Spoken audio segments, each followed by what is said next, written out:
எனக்கு இளரசி இப்படியே இருந்து விடலாமா இளரசி? எனக்கு எப்படி இருந்தா நம்மளுக்கு தேவை கைக்கு வரணும். நாடு நகரம் சொத்து உப்பு சட்டி வர ஓட வேண்டும். ஆமாங்க. அதற்கு அந்த இளவரசன் இருக்கிறானே, ஆமா, அவனிடம் நீ நாடு நகர சொத்து உப்பு சட்டி வர ஓட வாங்க வேண்டும். அப்படிங்க. அதுதான் நம்முடைய திட்டம்.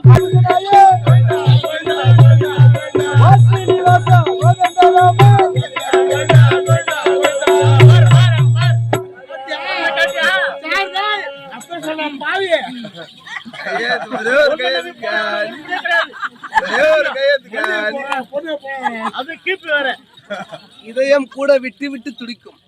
அந்த இடைவெளியிலும் என் இளவரசி நினைத்துக் கொண்டுதான் மண்ணில் பூத்த மலரை மனம் உள்ளவரை சுவாசி, உன் மனதில் பூத்த சிலரை உயிருள்ளவரை எனக்கு கால் வலிக்குது, அதனால கால் வலிக்குதுங்க. கால் அமைக்கிடுங்க.